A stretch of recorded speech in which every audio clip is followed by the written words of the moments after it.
Jadi yang pertama itu adalah hukum 3 Newton. Oke, langsung saja kita jelaskan gitu ya. Untuk hukum 3 Newton itu, yang pertama memiliki bunyi hukum 3 Newton, jika suatu benda diberi reaksi, maka benda tersebut akan menimbulkan reaksi dari aksi yang disebut. Maka rumus dari gaya hukum 3 Newton yaitu F aksi sama dengan minus X reaksi, gitu ya kan? Terus ada pengaplikasian hukum 3 Newton. Misalnya yang pertama saya buat, ketika seseorang mendorong meja. Ketika kita mendorong meja itu kan kita memberikan aksi, maka meja tersebut akan memberikan reaksi dari aksi yang kita berikan. Selanjutnya itu ada ketika seseorang menarik pelatuk senapan. Misalnya kita lagi narik pelatuk senapan yang kita tarik, terus peluru itu akan keluar kan, otomatis waktu kita narik pelatuk itu kita memberikan aksi. Terus reaksinya itu adalah ketika tangan kita tertarik ke belakang. Nah, itu reaksi yang diberikan oleh senapan tersebut. Selanjutnya itu ada ketika seseorang membuka pintu. Nah, kan kita waktu membuka pintu itu otomatis kita dorong kan, waktu kita turunkan engselnya, terus kita dorong seperti ini, maka pintu itu akan bereaksi, yaitu terbuka, dia ke belakang. Oke, biar lebih jelas lagi, kita jelaskan dalam bentuk contoh soal. Di sini saya ada meletakkan, ada gambarnya, biar lebih jelas kemana. Terus soalnya itu adalah dua balok M1 dan M2 yang bersentuhan mula-mula diam di atas lantai licin seperti gambar yang ditunjukkan. Ini gambarnya. Jika M1 adalah 70 kilo, ini M1-nya 70 kilo, terus ada M2-nya sama dengan 30 kilo. Pada balok pertama dikerjakan gaya sebesar 200 Newton, gitu. Jadi untuk mendorong balok 1 dan balok 2 diberikan gaya 200 Newton. Maka tentukanlah kecepatan masing-masing balok dan gaya kontak antara balok tersebut. Kita lihat di sini. Ini saya sudah beri tanda. Yang ke atas ini adalah gaya normal untuk benda pertama. Yang ke atas kedua ini adalah gaya normal untuk benda kedua. Yang ke bawah adalah berat untuk pertama. Dan yang kedua ini adalah W untuk berat kedua. Dan di sini ada F-nya tadi yang sudah diketahui. Oke, masuk aja langsung. Yang pertama itu diketahui. M1 sama dengan 70 kilo. M2 sama dengan 30 kilo. Dan F-nya itu sama dengan 200 Newton. Terus tadi kan juga udah diketahui, ini itu adalah ketetapan. F12 sama dengan min F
nggak berlaku sebetulnya negatif itu. Karena negatifnya nggak berlaku, nggak kita tulis di sini. Kita masukkan persamaan 2 ke persamaan 1. Oke, persamaan 2 itu tadi kan yang ini. Persamaan 2 yang ini, persamaan 1. Kita tulis dulu persamaan satunya. F12 sama dengan 70A, kan? Karena F12 sama dengan F21, boleh dong F21-nya ini nilainya kita ganti dengan F12, karena kan sama. Masuk F21 ini kita masuk F12, kita masukkan persamaan F21 30A sama dengan 70A, karena di sini ada basisnya yang sama, A-nya sama, maka kita pindahkan ke kiri, ditambah karena dia pindah ke ruas yang berbeda.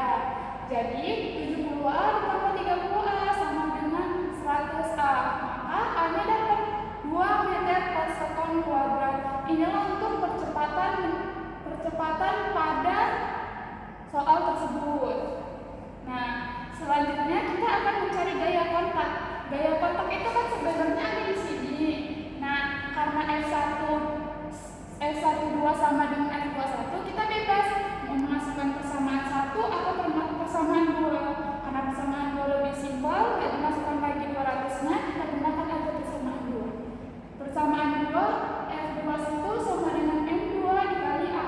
M2-nya tadi sudah dikasih tahu bahwa ada 30 dikali A-nya tadi kita temukan 2 sama dengan 60, karena gaya memiliki satuan Newton, makanya menjadinya 60 Newton. Jadi gaya kontaknya menjadi 60 Newton. Oke, sekarang kita masuk materi selanjutnya, yaitu ada gaya gesek. Jadi sebelum masuk ke lebih dalam, kita harus mengerti dulu nih apa pengertian dari gaya gesek. Jadi gaya gesek adalah gaya yang arahnya berlawanan gerak benda atau kecenderungan benda bergerak. Jadi secara ringkasnya itu adalah gaya gesek terjadi ketika ada dua benda yang saling bergesekan atau bersentuhan. Di sini gaya gesek itu terbagi menjadi dua. Yang pertama ada gaya gesek statis dan juga ada gaya gesek kinetis. Apa sih itu perbedaannya? Kita dapat melihat perbedaannya dari pengertiannya masing-masing. Yang pertama ada gaya gesek statis. Gaya gesek yang terjadi pada benda diam. Misalnya saya diam, kan tetap adanya gaya gesek, yaitu antara kaki dan juga lantai.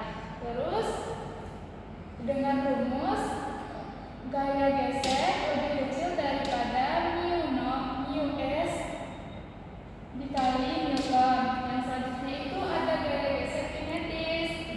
Terus gaya gesek itu terbagi menjadi dua. Yang pertama ada gaya gesek statis. Gimana pengertian dari gaya gesek statis itu? Yaitu gaya gesek yang terjadi pada benda diam, di mana gaya gesek statis itu lebih kecil mu s dikali gaya normal. Selanjutnya yaitu perbedaan dengan gaya gesek kinetis.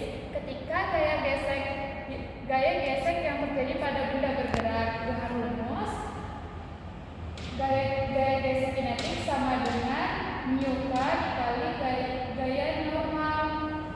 Nah, perbedaan ini cuma ini. Kalau misalnya gaya gesek statis itu pada benda diam, misalnya saya lagi diam nih, saya tetap melakukan gaya gesek antara kaki saya dan juga lantai walaupun saya sedang diam. Sedangkan gaya gesek kinetis itu terjadi ketika bendanya bergerak, misalnya saya bergerak. Nah, itu tetap saya melakukan gaya gesek kinetis karena bendanya itu bergerak. Selanjutnya untuk pengaplikasian gaya gesek. Yang pertama itu gesekan ban dengan aspal. Kalau gesekan ban dengan aspal itu biasanya kan gaya gesek kinetis. Selanjutnya itu ada gaya gesek antara kaki dan juga lantai. Yang saya bilang tadi ini bisa terjadi gaya gesek statis ataupun kinetis. Kalau orangnya bergerak ya pasti terjadi gaya gesek kinetis. Kalau benda diam statis. Selanjutnya itu ada gaya gesek antara batu dengan asahan pisau. Misalkan itu batu dengan pisau itu kan biasanya diasah, dia itu terjadi gaya gesek kinetis karena bendanya bergerak. Lanjut aja kita ke contoh soal biar lebih mengerti ini. Kan ada contoh soal dengan sebuah balok kayu yang memiliki massa 4 kilo diletakkan di atas lantai datar. Jika koefisien gerak statisnya adalah sebesar 0,8,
tetap tentukanlah tegangan tali maksimum dan minimumnya.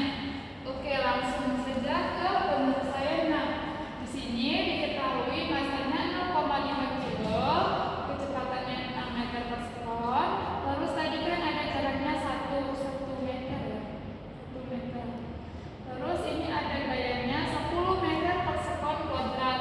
Ditanya adalah tegangan tali maksimum dan tegangan tali minimum. Untuk menjawabnya kita menggunakan rumus yang pertama. Karena dia ditanya adalah maksimum, maka kita harus mencari gaya beratnya dulu berapa. Jadi kan tadi masanya langsung aja kita masuk. Masanya tadi adalah 0,5, biar kita mudahkan itu jadi 1/2. Terus kecepatannya tadi ada 6 dikuadratkan per R-nya ada 1. Terus tadi kan rumus dari W ini itu kan M dikali G, masanya ada